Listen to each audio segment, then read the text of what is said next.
안녕하세요. LP투자연구소 김지혁 전문가입니다. 주식 투자 기본적 분석 두 번째 시간이라고 보시면 될 것 같습니다. 하기에 앞서가지고 제가 강의하고 있는 이 내용들은 어디에서 찾을 수 있는지 먼저 좀 알려드리려고 하는데요. 여기 보시면요. 여기 네이버 검색창에서요. LP투자연구소라고 이렇게 검색을 하시면 됩니다. 그렇게 되면 맨 위에 보시면 LP투자연구소라고 하는 부분이 있고요. 요걸 누르시게 되면 저희 홈페이지로 이렇게 들어오게 됩니다. 여기 LP 공식 유튜브라고 있고 그 밑에 보시면 주식 강의 영상이라고 되어 있고 그 밑에 보시면 또 주식 강의 자료라고 되어 있습니다. 이 주식 강의 자료 부분에서 이제 제가 하는 내용들을 여기서 하나하나 이제 올려드리도록 하겠습니다. 지금은 아직 올라가지 않았지만 이 촬영이 끝나는 대로 올려드리도록 하겠습니다. 여기 보시면은 기술적 분석이 지금 나와 있고요. 곧 기본적 분석도 계속해서 올라갈 거니까 많이 시청을 해주셨으면 좋겠습니다. 그래도 많이 공부도 해주셨으면 좋겠다라고 말씀드리고 싶네요. 그리고 혹시라도 이 무료 추천 종목이 필요하신 분들은요, 2020년 무료 추천 종목을 눌러보시면 저희가 이렇게 매일매일마다 무료 추천 종목들을 이렇게 내어드리고 있습니다. 여기 눌러보시면 무료 추천 종목이 나오게 되는데요. 첫 번째 보시면 이렇게 공지사항이 있으니까 먼저 읽어보시면 좋겠다라는 의견 드리고요. 그리고 내려보시면은 이제 다우산업과 나스닥 종합이 이렇게 나오고 있습니다. 이 부분을 참고해 주시면 되겠네요. 그리고 내려보시면 이제 8시 반부터 이렇게 무료 추천주가 시작이 됩니다. 그리고 내려보시면 9시에 보시면 현재 시간과 그 다음에 종목 그리고 현재가가 이렇게 나오고 밑에 보시면 1차 목표가와 손절가가 각각 따로 나오고 있으니까 이 부분도 알아두셨으면 좋겠습니다. 종목이 필요하신 분들이나 이 시장 상황이 궁금하신 분들은 이 무료 추천 종목을 이용해 주시면 감사하겠습니다. 그리고 이 무료 추천 종목은 홈페이지 회원 가입을 하지 않더라도 누구나 다 볼 수 있으니까 그 점도 참고해 주셨으면 좋겠습니다. 그러면 이제 본격적으로 주식 투자 기본적 분석 이 두 번째 시간으로 넘어가도록 하겠습니다. 자, 그러면 한 장 넘겨볼게요. 우선은 제가 가지고 온 게 증자하고 감자라고 하는 말이 있는데요. 이거에 대해서 설명을 좀 하려고 합니다. 제가 이렇게 기초적인 내용을 하는 거는 주식을 아예 처음 아무것도 모르고 시작하시는 분들을 위해서 하는 강의 내용이니까 이 부분을 다 아신다고 하면 넘어가셔도 무방하겠다. 그렇게까지 말씀을 드릴 수가 있을 것 같습니다. 이 증자라고 하면 기업이 주식을 추가로 발행해서 자본금을 늘리는 거라고 보시면 됩니다. 이 증자에는 유상증자와 무상증자가 있는데요. 유상증자는 이제 돈을 주고 사는 거고요. 그 다음에 이 공짜로 이렇게 받게 된다고 하면 이 무상증자라고 보시면 되겠습니다. 이 무상증자 같은 경우에는 오히려 많은 호재라고 작용되는 경우가 많습니다. 왜냐하면은 일단 내가 보유한 주식수가 예를 들어 가지고 100주인데 무상증자 비율을 한 100% 해준다 그러면 곱하기 2배에서 주식수가 2배로 늘어나기 때문입니다. 이게 유상증자 같은 경우에는 이 가격에 따라서 유상증자를 했을 때 행사할 수 있는 이 가격에 따라서 이제 호재가 될 수도 있고 어떻게 보면은 약재가 될 수도 있고 그렇게 보실 수가 있는데요. 이게 가격에 따라서 다르다는 점도 좀 알아두셨으면 좋겠습니다. 그리고 이 감자가 있는데요. 감자는 뭐냐면 기업의 규모를 축소하거나 합병할 때 자본금을 줄이는 것이라고 보시면 됩니다. 이거 역시도 유상감자와 무상감자가 있습니다.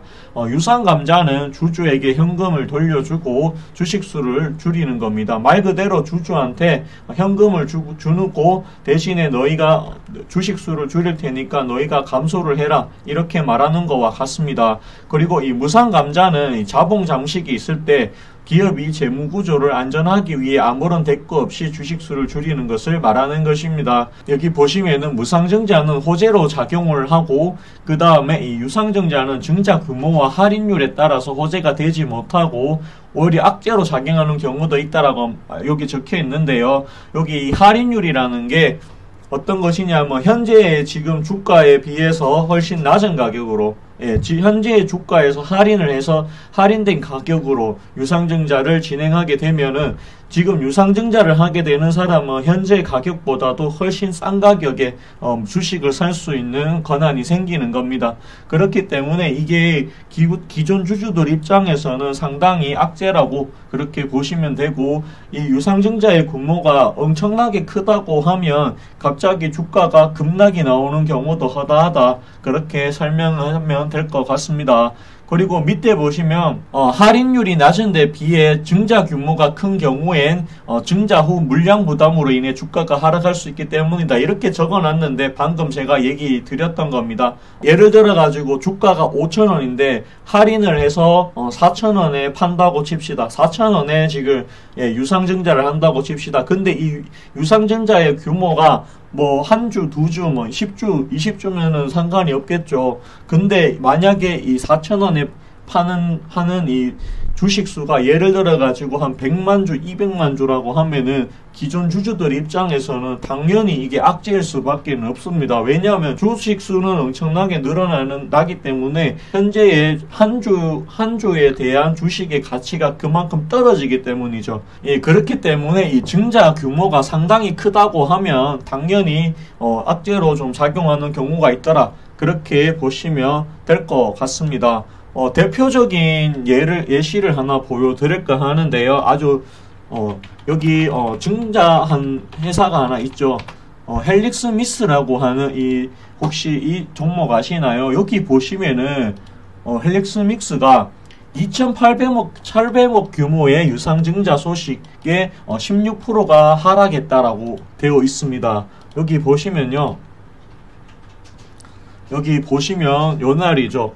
하락 소식, 그 유상증자가 시작됐다라고 나오고 나서 보시면 지금 주가가 뭐 5만원 근처에 있던 주가가 지금 현재 뭐 유상증자 이러고 난다, 그러고 나서는 지금 33,200원까지 뚝 떨어졌습니다. 이렇게 작용할 수 있기 때문에 이 유상증자가 꼭 좋은 것만은 아니다, 그렇게 보시면 될 것 같습니다. 이 헬릭스 믹스를 보면은 이게 무슨 말이구나 라고 잘 이해가 되실 것이다, 그렇게 생각을 합니다. 자, 그러면 다음 장 넘어가 볼게요. 다음 장 보시면 이 주식시장에는 유통시장과 발행시장이 있는데요. 이 발행시장은 기업이나 정부가 자금을 조달할 목적으로 증권을 발행하여 일반 투자자들에게 매출하는 시장이다라고 적어놨습니다. 그리고 발행시장은 주식 발행시장과 채권 발행시장으로 나눌 수 있다라고 되어 있는데요. 이 주식에 대해서는 여러분들도 다 아실 거라고 생각을 하고요. 이 채권에 대해서 얘기를 좀 해야 될 것 같은데, 이 채권에는요, 국공채, 뭐 특수채, 그 다음에 회사채 이런 것들이 있다라고 보시면 되겠습니다. 이 채권을 내가 만약에 사게 되면 어떤 게 있냐 하면은 이 채권 종류에 따라서 이자를 주는 방법이 가지각색입니다. 채권을 보유하고 있다고 하면 첫째로 채권이라고 하는 거는요, 만기가 있고요. 그 만기 때까지 꼬박꼬박 매달 얼마씩 몇 프로씩 이런 식으로 정해져 있는데, 그 정해진 거에 대해서 이자를 이렇게 주게 됩니다. 주게 되고 만기가 됐을 때는 이제 채권의 가치가 이제 사라지게 됩니다. 이자와 원금을 다 돌려받게 됩니다.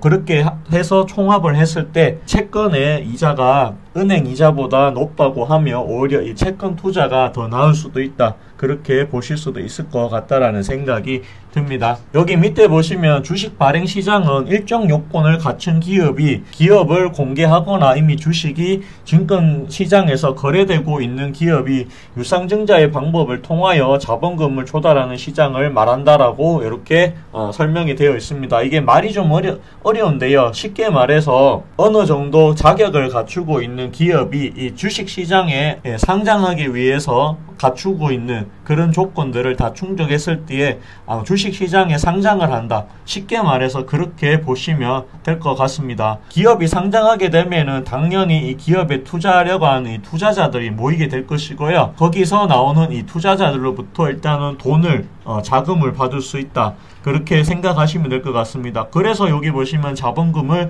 조달하는 시장을 말한다, 이렇게 설명을 해놨습니다. 그리고 밑에 보시면 유통시장이 있는데요. 유통시장은 이미 발행된 증권이 투자 수익을 목적으로 하는 개인 투자자 또는 증권회사, 보험회사, 은행 등 기관 투자가 사이에서 매매되는 시장을 말한다.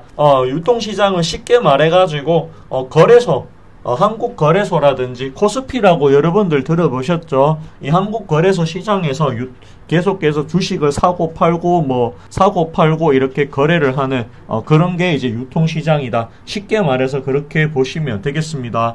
유통시장과 발행시장을 통틀어 이 증권시장이라고 하며, 증권시장이 있기에 기업은 필요한 자금을 조달할 수 있고 개인과 기관 투자가는 자금을 효율적으로 운영할 수 있는 기회를 갖게 된다라고 적혀 있는데, 쉽게 말해서 이 증권시장에서 서로 이렇게 유통이 되어가면서 기업에는 이제 자금이 생기니까 좋은 거고, 그 다음에 이제 뭐 개인이라든지 기관 투자자라든지 이런 사람들은 기업의 주가를 이용해가지고 수익을 볼 수 있다. 그런 얘기를 좀 어렵게 설명을 해 놓은 것 같습니다. 이 유통시장과 발행시장은 제가 그냥 개념상으로 이렇게 적어놔서 해놓은 거고요. 실제로는 이런 게 있구나 정도만 아시면 되지, 이거에 대해서 너무 자세하게 아실 필요는 없다라고 설명을 좀 드리겠습니다. 그래도 아주 기본적인 상식이기 때문에 제가 가지고 온 것이고요.